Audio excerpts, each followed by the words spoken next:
ಕ್ರಿಸ್ತನಲ್ಲಿ ಪ್ರಿಯರೇ, ಕ್ರಿಸ್ತನಲ್ಲಿ ಮಾತ್ರ ನಂಬಿಕೆ ಎಂಬುದು ಗಲ್ಫ್ ಹಿನ್ನೆಲೆಯಲ್ಲಿ ಇರುವ ಒಂದು ಹೃದಯ ಸ್ಪರ್ಶಿಸುವ ಕ್ರೈಸ್ತ ಕಿರುಚಿತ್ರವಾಗಿದೆ. ಈಗಿನ ಯುಗದಲ್ಲಿ ಸಾವಿರಾರು ಜನ ತಮ್ಮ ಕುಟುಂಬದ ಭವಿಷ್ಯಕ್ಕಾಗಿ ದುಡಿದು ಸಂಪತ್ತು ಸಂಪಾದಿಸಲು ದೂರದ ಗಲ್ಫ್ ದೇಶಗಳಿಗೆ ತೆರಳುತ್ತಾರೆ.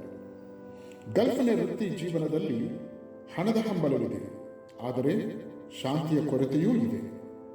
ಈ ಕಿರುಚಿತ್ರದಲ್ಲಿ ನಾವು ನೋಡುವುದು ಒಬ್ಬರು ಕ್ರಿಸ್ತನ ಮೇಲೆ ದೃಢ ನಂಬಿಕೆಯನ್ನು ಹೊಂದಿ ಇತರರಿಗೆ ಮಾರ್ಗದರ್ಶಿಯಾಗಿದ್ದಾರೆ. ಇನ್ನೊಬ್ಬರು ಕಷ್ಟ ಬಂದಾಗ ಮಾತ್ರ ದೇವರನ್ನು ನೆನೆಸುತ್ತಾರೆ. ಮತ್ತೊಬ್ಬರು ಜನರಿಗೆ ತೋರಿಸಲು ಮಾತ್ರ ನಂಬಿಕೆಯನ್ನೆಂಬುವಂತೆ ವರ್ತಿಸುತ್ತಾರೆ. ಆದರೆ ಒಬ್ಬರು ನಿರಾಶೆ, ಗೊಂದಲಮಯ ಜೀವಿತದಲ್ಲಿದ್ದರೂ ಕ್ರಿಸ್ತನ ಮೇಲೆ ದೃಢ ನಂಬಿಕೆ ಇಟ್ಟು ಕುಗ್ಗಿದ ಭಾವದಲ್ಲಿ ಭಾರವಾದ ಹೃದಯದಿಂದ ಆತನ ಬಳಿಗೆ ಬಂದಾಗ ಕ್ರಿಸ್ತ ನಂಬಿಕೆಯು ಅವರ ಜೀವಿತವನ್ನು ಹೇಗೆ ಮಾರ್ಪಡಿಸುತ್ತದೆ ಎಂಬುದು. ಪ್ರಿಯರೇ, ಈ ಕಿರುಚಿತ್ರದ ಮುಖ್ಯ ಸಂದೇಶ ಹಲವಾರು ಸವಾಲುಗಳನ್ನು ಎದುರಿಸುತ್ತಾ ದುಃಖದಲ್ಲಿ ಅನೇಕ ಕಠಿಣ ಪರಿಸ್ಥಿತಿಗಳ ಮಧ್ಯೆ ಕೂಡ ಯಾರು ಕ್ರಿಸ್ತನಲ್ಲಿ ಮಾತ್ರ ನಂಬಿಕೆ ಇಡುತ್ತಾರೋ ಅವರ ಬದುಕು ಹೇಗೆ ದೇವರ ದಯೆಯಿಂದ ರೂಪುಗೊಳ್ಳುತ್ತದೆ ಎಂಬುದು.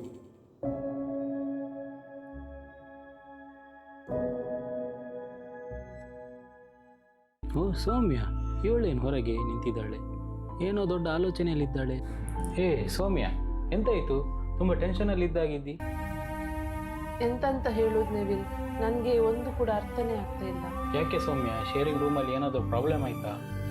ಅದು ಬಿಡು, ಇವತ್ತೊಂದು ಇಂಟರ್ವ್ಯೂ ಇತ್ತಲ್ಲ, ಏನಾಯಿತು ಅದರ ಬಗ್ಗೆ?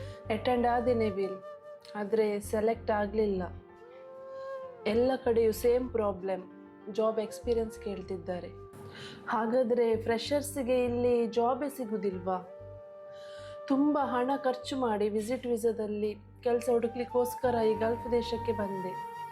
ಆದರೆ ನನಗೆ ಒಂದು ಅಪರ್ಚುನಿಟಿ ಕೂಡ ಸಿಗ್ತಾ ಇಲ್ಲ. ಇನ್ನು ಖಾಲಿ 1 ತಿಂಗಳು ಇರುವುದು, ನನ್ನ ವೀಸಾ ಕೂಡ ಎಕ್ಸ್ಪೈರ್ ಆಗ್ತದೆ. ನನಗೆ ಎಂತ ಮಾಡಬೇಕಂತಲೇ ಗೊತ್ತಾಗ್ತಿಲ್ಲ ನೆವಿಲ್. ನನಗೆ ಇಲ್ಲಿ ಕೆಲಸ ಸಿಗುವ ಯಾವುದೇ ಹೋಪ್ಸ್ ಕೂಡ ಇಲ್ಲ. ನೋಡು ಸೌಮ್ಯ, ಈ ಗಲ್ಫ್ ದೇಶದಲ್ಲಿ ತುಂಬ ಚಾಲೆಂಜಿಂಗ್ ಫೇಸ್ ಮಾಡಲಿಕ್ಕೆ ಬರ್ತದೆ. ಅದಕ್ಕೆಲ್ಲ ನೀನು ಈ ರೀತಿ ಸೈಲೆಂಟ್ ಆಗಿದ್ದು ನಿರಾಸೆ ಆಗಿಡಬೇಡ. ಅದಲ್ಲ ನೋಡು, ನಾನೊಂದು ಹೇಳ್ತೇನೆ. ಏನಂತ ಹೇಳಿದರೆ, ನೀನು ಎಡಬಿಡದೆ ದೇವರ ಹತ್ರ ಪ್ರಾರ್ಥನೆ ಮಾಡು, ಕಣ್ಣೀರಿಟ್ಟು ಪ್ರಾರ್ಥನೆ ಮಾಡುವ, ಡೈಲಿ ಬೈಬಲ್ ಓದು. ಇದಕ್ಕೆಲ್ಲ ದೇವರು ಒಂದಲ್ಲ ಒಂದಿನ ಖಂಡಿತವಾಗಿಯೂ ಉತ್ತರ ಕೊಟ್ಟೇ ಕೊಡ್ತಾನೆ ದೇವರು. ಅರ್ಥ ಆಯ್ತಲ್ಲ? ನಾನು ಪ್ರೇಯರ್ ಮಾಡ್ತೇನೆ ನೆವಿಲ್, ಆದರೆ ನನಗೆ ಇಲ್ಲಿ ಯಾವುದೇ ಜಾಬ್ ಅಪರ್ಚುನಿಟಿಯೇ ಸಿಗ್ತಾ ಇಲ್ಲ. ಖಂಡಿತವಾಗಿಯೂ ದೇವರು ನಿನ್ನ ಜೀವಿತದಲ್ಲಿ ಕಾರ್ಯ ಮಾಡೇ ಮಾಡ್ತಾರೆ. ಗೊತ್ತಾಯ್ತಲ್ಲ? ನೀನು ಈ ರೀತಿ ನಿರಾಸೆಯಾಗಿ ಇರಬೇಡ. ಡೈಲಿ ಪ್ರಾರ್ಥನೆ ಮಾಡು, ಮೊಣಕಾಲೂರಿ ಪ್ರಾರ್ಥನೆ ಮಾಡು, ಬೈಬಲ್ ಓದು.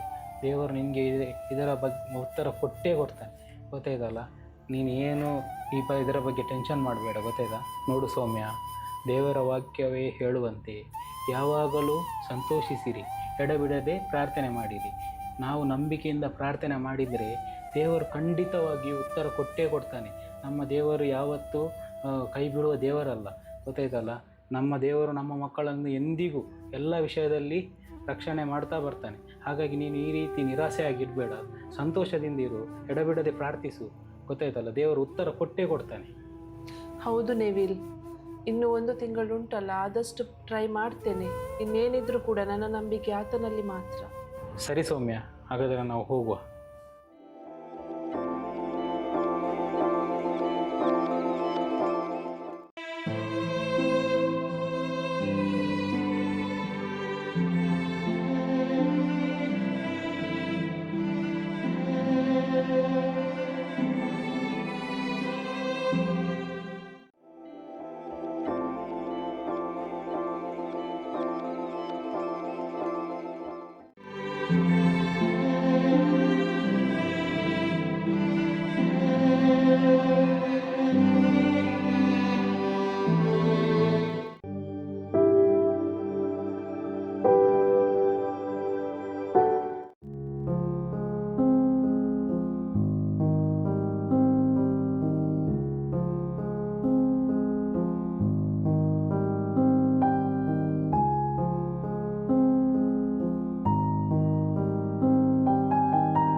May I come in sir?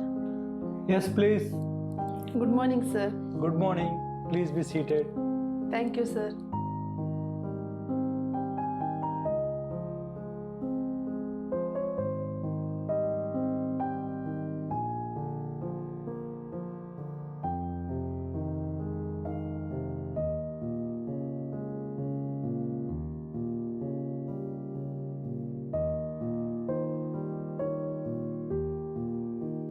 Thank you, Lord, for this opportunity.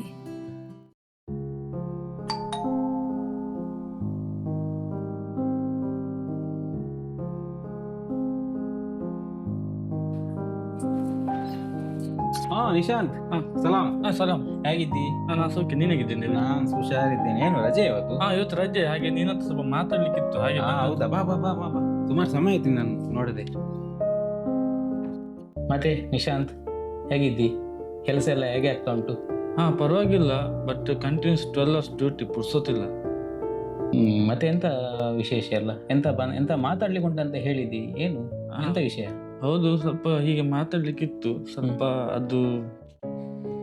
ಅದು ಎಂತಾಯ್ತು ಹೇಳು ನಿಶಾಂತ್, ಅದರಲ್ಲಿ ನಾಚಿಕೆಲ್ಲ ಎಂತ? ಹೇಳು, ಎಂತ ಪ್ರಾಬ್ಲಮ್ ಅಂತ ಹೇಳು. ಏನಿಲ್ಲ, ಸ್ವಲ್ಪ ಈ ಮಂತ್ ಸ್ವಲ್ಪ ಹಣದ್ದು ಅರ್ಜೆಂಟ್ ಇತ್ತು, ಸ್ವಲ್ಪ ಅರೇಂಜ್ ಮಾಡಿ ಕೊಡ್ಬೋದಾ ಅಂತ. ಅಷ್ಟೇ? ಓಕೆ, ಅರೇಂಜ್ ಮಾಡಿ ಕೊಡುವ, ಹಣದು ವ್ಯವಸ್ಥೆ ಮಾಡುವ. ನೀನೇನು ಟೆನ್ಷನ್ ಮಾಡಬೇಡ. ಏನೋ ಮನೆಯಲ್ಲಿ ಏನು ಪ್ರಾಬ್ಲಮ್ ಇಲ್ಲಲ್ಲ, ಎಲ್ಲ ಓಕೆ ಇದ್ದಾರಲ್ಲ, ಎಲ್ಲ ಸೌಖ್ಯ ಇದ್ದಾರಲ್ಲ, ಏನು ಟೆನ್ಷನ್ ಎಲ್ಲ ಮಾಡಬೇಡ ಅದಕ್ಕೆಲ್ಲ. ಇಲ್ಲ ತೊಂದರೆ ಇಲ್ಲ. ಅದೇ ಕಂಪನಿಯಲ್ಲಿ ಸ್ವಲ್ಪ ಸ್ಯಾಲ್ರಿ 3 ತಿಂಗಳದ್ದು ಪೆಂಡಿಂಗ್ ಉಂಟು. ಓಹೋ, ಕರೆಕ್ಟಾಗಿ ಸ್ಯಾಲರಿ ಸಿಗ್ತಾ ಇಲ್ಲ. ಹ್ಮ್. ಮತ್ತೆ ಊರಿಗೆ ಸ್ವಲ್ಪ ಹಣ ಕಳಿಸ್ತಿತ್ತು ಅಮ್ಮನಿಗೆ. ಮತ್ತೆ ಇಲ್ಲಿದ್ದು ರೆಂಟ್ ಕೂಡ ಎಕ್ಸ್ಪೆನ್ಸಿವ್ ತುಂಬ. ನನಗೆ ಮ್ಯಾನೇಜ್ ಮಾಡಲಿಕ್ಕೆ ಭಾರಿ ಕಷ್ಟ ಆಗ್ತಾ ಉಂಟು. ಹಾಗೆ ಬೇರೆ ಜಾಬ್ಗೆ ಸಹ ಟ್ರೈ ಮಾಡುವಂತ ಯೋಚನೆ ಮಾಡ್ತಾ ಇದ್ದೆ. ಅಷ್ಟೇ ಅಲ್ಲ ನಿಶಾಂತ್, ಅದಕ್ಕೆಲ್ಲ ನೀನು ಯಾಕೆ ಟೆನ್ಷನ್ ಮಾಡ್ತಿ? ಈ ಗಲ್ಫ್ ದೇಶದಲ್ಲಿ ಇದೆಲ್ಲ ನಾರ್ಮಲ್. ಇದನ್ನೆಲ್ಲ ನಾವು ಚಾಲೆಂಜ್ ಆಗಿ ತಗೊಂಡು ಮುಂದೆ ಹೋಗ್ಬೇಕು, ಗೊತ್ತಾಯ್ತಲ್ಲ? ನೀನು ಯಾವುದಕ್ಕೂ ಬೈಬಲ್ ಓದು, ಪ್ರಾರ್ಥನೆ ಮಾಡು. ದೇವರು ಅದಕ್ಕೆಲ್ಲ ಉತ್ತರ ಕೊಡ್ತಾನೆ. ನೋಡು, ದೇವರ ವಾಕ್ಯದಲ್ಲಿ ಹೀಗೆ ಬರೆದಿದೆ. ಫಿಲಿಪಿಯವರ ಬರೆದ ಪತ್ರಿಕೆ 4ನೇ ಸಂಧಿ ಅದರಲ್ಲಿ 6ನೇ ವಚನ ಹೀಗೆ ಬರ್ತಿದೆ: ಯಾವ ಸಂಬಂಧವಾಗಿಯೂ ಚಿಂತೆ ಮಾಡದೆ ಸರ್ವ ವಿಷಯದಲ್ಲಿ ದೇವರ ಮುಂದೆ ಕೃತಜ್ಞತಾ ಸ್ತುತಿಯನ್ನು ಪ್ರಾರ್ಥನೆ ವಿಜ್ಞಾಪನೆಗಳನ್ನು ಮಾಡುತ್ತಾ ನಿಮಗೆ ಬೇಕಾದದನ್ನು ತಿಳಿಯಪಡಿಸಿರಿ. ಗೊತ್ತಾಯ್ತಾ? ಬೇಕಾದದನ್ನು ತಿಳಿಯಪಡಿಸಿರಿ ಅಂತ ದೇವರ ವಾಕ್ಯದಲ್ಲಿ ಬರೆದಿದೆ. ನಾವು ಮನಪೂರ್ವಕವಾಗಿ ಮೊಣಕಾಲೂರಿ ಪ್ರಾರ್ಥನೆ ಮಾಡಿದರೆ ಇವತ್ತಲ್ಲ ನಾಳೆ ದೇವರು ಖಂಡಿತ ಉತ್ತರ ಕೊಡ್ತಾನೆ. ನೀನು ಈ ವಿಷಯಕ್ಕೆಲ್ಲ ಯಾವುದಕ್ಕೂ ಕೂಡ ನೀನು ಟೆನ್ಷನ್ ಮಾಡಬೇಡ, ಗೊತ್ತಾಯ್ತಲ್ಲ? ಹೌದು ನೀವು, ಆದರೆ ನನಗೆ ಈ ಕೆಲಸದ ಬ್ಯುಸಿಯಲ್ಲಿ ಪ್ರಾರ್ಥನೆ ಮಾಡಲಿಕ್ಕೂ ಕೂಡ ಸಮಯ ಇಲ್ಲ.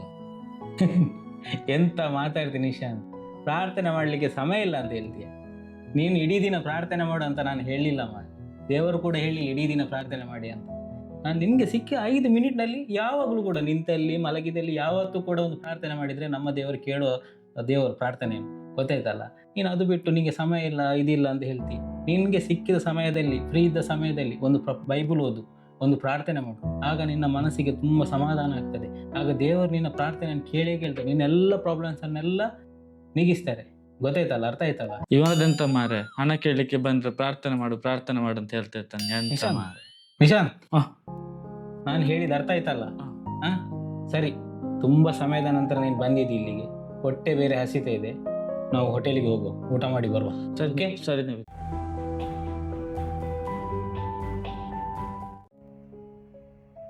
ಜೆಸಿಕನ ಹತ್ರ ಮಾತಾಡೋದೇ ತುಂಬ ಟೈಮ್ ಆಯಿತು.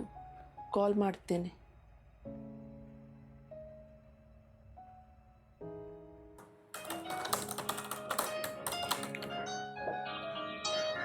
ಸೌಮ್ಯ.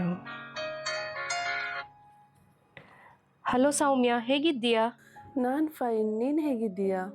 ಎಂತ ಫುಲ್ ಬ್ಯುಸಿಯಾ? ಒಂದು ಕಾಲ್ ಇಲ್ಲ, ಮೆಸೇಜ್ ಇಲ್ಲ. ಎಂತ ಹೇಳುವುದು ಸೌಮ್ಯ, ಆಫೀಸಲ್ಲಿ ತುಂಬ ವರ್ಕ್ ಪ್ರೆಷರ್ ಈಗ. ಅದು ಸಹ ಈಗ ನೈಟ್ ಶಿಫ್ಟ್ ಹಾಕಿದಾರ. ಹಾಗಾಗಿ ನನಗೆ ಸಂಡೇ ರಜೆ ಸಹ ಸಿಗ್ತಾ ಇಲ್ಲ. ಚರ್ಚಿಗೆ ಸಹ ಬರಲಿಕ್ಕೆ ಆಗ್ತಾ ಇಲ್ಲವಾ. ಹೋ ಹೌದಾ? ನೀನು ವರಿ ಮಾಡಬೇಡ ಜೆಸಿಕಾ. ನೋಡು, ಕಳೆದ ವರ್ಷ ನಾನು ಕೂಡ ಕೆಲಸ ಸಿಗದೆ ಎಷ್ಟು ಸ್ಟ್ರಗಲ್ ಆಗಿದ್ದೆ. ಆದರೆ ನಾನು ದೇವರ ಮೇಲೆ ದೃಢವಾದ ನಂಬಿಕೆ ಇಟ್ಟು ನನ್ನೆಲ್ಲ ಪ್ರಾಬ್ಲಮ್ಸನ್ನು ಕೂಡ ಪ್ರಾರ್ಥನೆಯಲ್ಲಿಟ್ಟಿದ್ದೆ. ಈಗ ನೋಡು, ನನಗೆ ಕೆಲಸದ ವಿಷಯದಲ್ಲಿ ಆಗಲಿ ಬೇರೆ ವಿಚಾರದಲ್ಲಾಗಲಿ ತುಂಬ ಸಮಾಧಾನ ಉಂಟು. ನನ್ನ ಫ್ರೆಂಡ್ ನೆವಿಲ್ ಕೂಡ ಯಾವಾಗಲೂ ಇದೇ ಮಾತನ್ನು ಹೇಳ್ತಾನೆ: ನಂಬಿಕೆಯಿಂದ ಮಾಡಿದ ಪ್ರಾರ್ಥನೆಗೆ ದೇವರು ತಕ್ಕ ಕಾಲದಲ್ಲಿ ಉತ್ತರಿಸ್ತಾರೆ. ಸೊ ನೀನು ಯಾವುದಕ್ಕೆ ಕೂಡ ಟೆನ್ಷನ್ ಮಾಡಬೇಡ ಜೆಸಿಕಾ. ನೋಡು, 1 ಪೇತ್ರ 5:7 ದೇವರ ವಾಕ್ಯ ಈ ರೀತಿಯಾಗಿ ಹೇಳ್ತದೆ, ನಿಮ್ಮ ಚಿಂತೆಯನ್ನೆಲ್ಲ ಆತನ ಮೇಲೆ ಹಾಕಿರಿ, ಆತನು ನಿಮಗೋಸ್ಕರ ಚಿಂತಿಸ್ತಾನೆ. ಹೌದು ಸೌಮ್ಯ. ಸೊ ನೀನು ಯಾವುದಕ್ಕೂ ಕೂಡ ಟೆನ್ಷನ್ ಮಾಡದೆ ಎಡೆಬಿಡದೆ ಪ್ರಾರ್ಥನೆ ಮಾಡು, ದೇವರು ಖಂಡಿತ ನಿನಗೆ ಸಹಾಯ ಮಾಡ್ತಾರೆ. ನಾನು ಕೂಡ ನಿನಗೋಸ್ಕರ ಪ್ರಾರ್ಥಿಸ್ತೇನೆ. ಹೌದು ಸೌಮ್ಯ, ನೀನು ಹೇಳೋದು ಕೂಡ ಸರಿ. ಸರಿ ಜೆಸಿಕಾ, ಇನ್ನೊಮ್ಮೆ ಫ್ರೀ ಇದ್ದಾಗ ಸಿಗುವ. ಓಕೆ, ಬಾಯ್. ಓಕೆ ಸೌಮ್ಯ, ಬಾಯ್.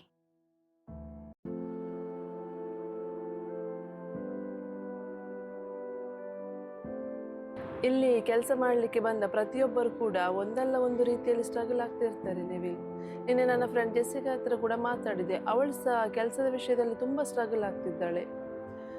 ಸೊ ನಾನು ಅವಳಿಗೆ ಹೇಳಿದೆ, ನೀನು ದೇವರ ಮೇಲೆ ದೃಢವಾದ ನಂಬಿಕೆ ಇಟ್ಟು ಪ್ರಾರ್ಥನೆ ಮಾಡ ಅಂತ. ನಾವು ಸಹ ಅವಳಿಗೋಸ್ಕರ ಪ್ರಾರ್ಥನೆ ಮಾಡಬೇಕು. ನೀವು ಖಂಡಿತವಾಗಿ ಪ್ರಾರ್ಥನೆ ಮಾಡೋಣ. ಕ್ರಿಸ್ತ ನಂಬಿಕೆಯು ಯಾವಾಗಲೂ ನಮ್ಮನ್ನು ಸ್ಥಿರವಾಗಿರಿಸ್ತದೆ. ಗಲ್ಫಲ್ಲಿ ಆಗಲಿ ಬೇರೆ ಎಲ್ಲಿಯ ಕಡೆಯಲ್ಲಿ ಆದರೆ ನಮ್ಮನ್ನು ಆತನೇ ನಡೆಸ್ತಾನೆ. ಹಾಗಾಗಿ ಭಾನುವಾರಗಳಿಗೆ ಮಾತ್ರ ನಾವು ಸೀಮಿತರಾಗಿರಬಾರ್ದು. ಎಲ್ಲ ದಿನಗಳಲ್ಲಿ ಕೂಡ ದೇವರಿಗೋಸ್ಕರ ಸ್ಥಿರವಾಗಿ ನಾವು ನಂಬಿಕೆಯಿಂದ ಇರಬೇಕಾಗ್ತದೆ. ಅರ್ಥ ಆಯ್ತಲ್ಲ? ಸೊ ನೆವಿಲ್, ನಮ್ಮ ನಂಬಿಕೆ ಕ್ರಿಸ್ತನಲ್ಲಿ ಮಾತ್ರ. ಹೌದು, ಕ್ರಿಸ್ತನಲ್ಲಿ ಮಾತ್ರ. ಕೆಲವೊಮ್ಮೆ ನಾವು ದೇವರ ಮಾರ್ಗಗಳನ್ನು ಅರ್ಥ ಮಾಡಿಕೊಳ್ಳುವುದಿಲ್ಲ. ಆದರೆ ಆತನ ವಾಕ್ಯವು ಯೆಶಾಯ 55:8 ಮತ್ತು 9ನೇ ವಚನದಲ್ಲಿ ನಮಗೆ ಈ ರೀತಿಯಾಗಿ ನೆನಪಿಸುತ್ತದೆ, ನನ್ನ ಆಲೋಚನೆಗಳು ನಿಮ್ಮ ಆಲೋಚನೆಗಳಲ್ಲ, ನಿಮ್ಮ ಮಾರ್ಗಗಳು ನನ್ನ ಮಾರ್ಗಗಳಲ್ಲ. ಭೂಮಿಯ ಮೇಲೆ ಆಕಾಶವು ಎಷ್ಟು ಉನ್ನತವೋ ನಿಮ್ಮ ಮಾರ್ಗಗಳಿಗಿಂತ ನನ್ನ ಮಾರ್ಗಗಳು, ನಿಮ್ಮ ಆಲೋಚನೆಗಳಿಗಿಂತ ನನ್ನ ಆಲೋಚನೆಗಳು ಅಷ್ಟು ಉನ್ನತವಾಗಿವೆ. ಪ್ರಿಯರೇ, ನೀವು ಈಗ ಆತನ ಕಾರ್ಯಗಳನ್ನು ಅರ್ಥ ಮಾಡಿಕೊಳ್ಳದಿದ್ದರೂ ಸಹ ನೀವು ಆತನನ್ನು ನಂಬಲು ಸಿದ್ಧರಿದ್ದೀರಾ?